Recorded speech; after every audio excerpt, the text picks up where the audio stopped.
बिस्मिल्लाहिर्रहमानिर्रहीम। अस्सलाम वालेकुम। आज हमारी कहानी का शेख चिल्ली वाली कहानी लगी हूँ। एक गांव में एक बुढ़िया रहती थी। उसका एक कामचोर बेटा था। शेख बिगार ने में बहुत महर था। उसको शेख चिल्ली के नाम से पुकारा जाता था। बुढ़िया मेहनत मजदूरी करके अपना और अपने बेटे का पेट भरती थी। एक दिन बुढ़िया बीमार हो गई। घर में खाने को कुछ ना था। रात को माँ बेटा दोनों ने फाका किया। अगले दिन माँ ने कहा, अब तुम कुछ काम करो, जंगल से लकड़ियाँ ही लाकर बेच दिया करो ताकि गुजर औकात हो सके। शेख चिल्ली ने जंगल की राह ली। जो दरख्त उसके रास्ते में आता वो उससे पूछता, मैं तुझे काट लूँ या नहीं। किसी दरख्त ने भी उसका जवाब ना दिया। शाम होने को थी। शेख चिल्ली घर वापस आने का इरादा कर ही रहा था कि एक दरख्त नज़र आया। उसने पास जाकर पूछा, मैं तुझे काट लूँ? दरख्त बोला, हाँ काट ले, मगर एक नसीहत करता हूँ। मेरी लकड़ी से पलंग बनाना और बादशाह के दरबार में ले जाना। अगर बादशाह उसकी कीमत पूछे तो कहना कि पहले 1-2 रातें इस पर सोए, फिर अगर मुनासिब समझे तो ख़रीद ले। शेख चिल्ली ने दरख्त की हिदायत के मुताबिक उससे लकड़ियाँ काट कर पलंग तैयार किया और बादशाह के दरबार में पहुंचा।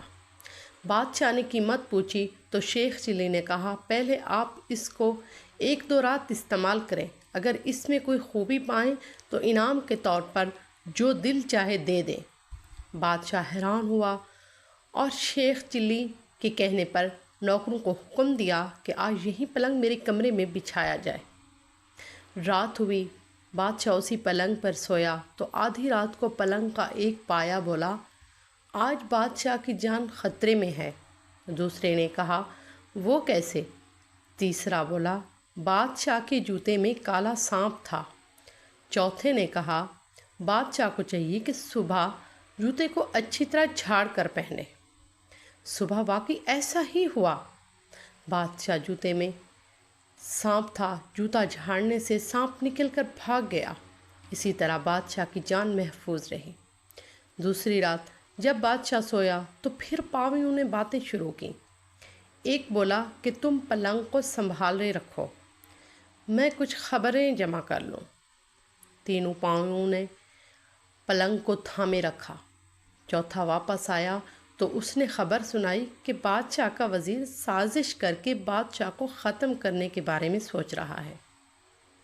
फिर दूसरा पाया गया और ख़बर लाया कि बादशाह की बीवी वज़ीर से मिलकर बादशाह को जहर देना चाहती है। तीसरे पाए ने तजवीज़ पेश की कि बादशाह को चाहिए कि वज़ीर को मरवा दे। चौथा पाया गया ये ख़बर लाया कि बादशाह को जो दूध सुबह पीने को दिया जाएगा उसमें जहर होगा। बादशाह ये सब कुछ सुन रहा था। सुबह उठकर जब उसे दूध दिया गया तो उसने ना पिया बल्कि एक बिल्ली को पिला दिया। बिल्ली उसे पीते ही मर गई। उससे बादशाह को पता चल गया कि इसका वज़ीर और बीवी दोनों मिलकर उसकी ज़िंदगी ख़त्म करना चाहते हैं। बादशाह ने वज़ीर को बरतरफ कर दिया और मलका को महल से रुखसत कर दिया। बादशाह ने शेख चिल्ली को बुलाया और उसे बहुत इनाम दिया। बादशाह के दरबार में उसकी इज्जत होने लगी और दोनों माँ बेटा बड़े आराम की ज़िंदगी बसर करने लगे। हमारी कहानी को लाइक सब्सक्राइब ज़रूर कीजिएगा और कमेंट में भी बताइएगा कि आपको हमारी स्टोरीज़ कैसी लगती हैं। अपना ख्याल रखिएगा। फिर मिलते हैं एक नई कहानी के साथ। तब तक के लिए अल्लाह हाफ़िज़।